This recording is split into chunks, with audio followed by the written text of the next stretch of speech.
Hello বন্ধুরা, তো শুভ সকাল তোমাদের সবাইকে। তো দেখো এখন আমি রেডি হয়ে গিয়েছি। তো আমি সকাল সকাল রেডি হয়ে কোথায় যাচ্ছি তোমরা বলো তো? থামো থামো, আমি বলছি তোমাদেরকে।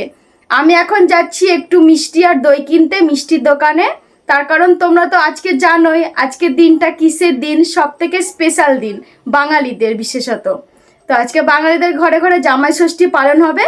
তো আমাদের বাড়িতে আমার দিদি আর জামাইবাবু আসবে, ওই কারণে আমিও যাচ্ছি একটু মিষ্টি আর দই কিনতে। তো চলো, রাস্তায় যেতে যেতে তোমাদের সাথে কথা হচ্ছে।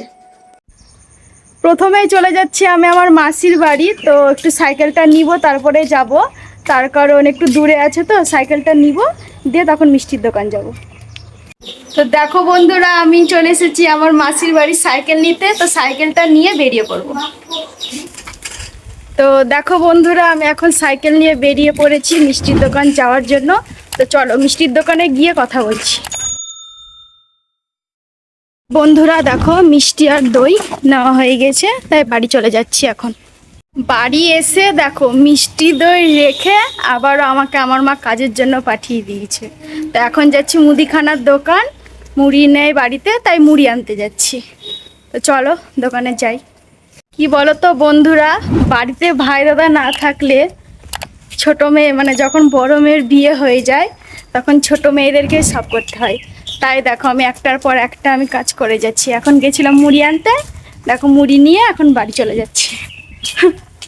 তো দেখো বন্ধুরা, আমার দিদি আর জামাইবাবু সবাই চলে এসেছে। তো এখন আমরা যাব ষষ্ঠীতলা। ষষ্ঠীতলাতে ষষ্ঠী করবে আমার দিদির নতুন বাচ্চা হয়েছে। তো এবার বাচ্চা ষষ্ঠী মানে ছেলে ষষ্ঠী বলে, তো সে ষষ্ঠী হবে। তো এখন আমরা বেরোচ্ছি। এবার ফাইনালি একসাথে বেরিয়ে পড়লাম ষষ্ঠীতলা যাওয়ার জন্য। যেহেতু দিদির এটা বেবি হওয়ার পর প্রথম ষষ্ঠী, তাই দিদিকে মাথায় করে ডালাটা ষষ্ঠীতলা পর্যন্ত নিয়ে যেতে হবে। তো দেখো বন্ধুরা, ফাইনালি চলে এলাম আমাদের ষষ্ঠীতলায়। অবশেষে দিদি আর পুচু বসে পড়েছে ষষ্ঠীতলায় ষষ্ঠী পুজোর জন্য। এরপর দিদি পুচুকে নিয়ে গাছ ষষ্ঠীর যত রকমের নিয়মগুলো ছিল সেগুলো এক এক করে পালন করতে লাগলো। তারপর দিদি পুচুর মঙ্গলের জন্য দই মেশানো একটি আম আমাদের ষষ্ঠী গাছের ওপরে ঘষে দিল। আরো নিয়ম অনুযায়ী দিদি পুচুকে কোলে নিয়ে মাথায় ডালা সমেত এক পাক ষষ্ঠীতলা ঘুরে নিল। তারপর ঘোরা কমপ্লিট হলে প্রসাদগুলো সব রেডি করে নেওয়া হলো এবং সবার প্রথমে আমার দিদিকে প্রসাদটা দেওয়া হলো। তারপর আমার দিদি এক এক করে সধবা স্ত্রীদেরকে মানে 7 জনকে সে প্রসাদগুলো দিয়ে দিল। তারপর দেখো আমার পুচুকে একটু ষষ্ঠীতলায় গড়াগড়ি দেওয়ানোর পর আমরা বেরিয়ে পড়েছি ফাইনালি ষষ্ঠীতলা থেকে বাড়ি যাওয়ার জন্য।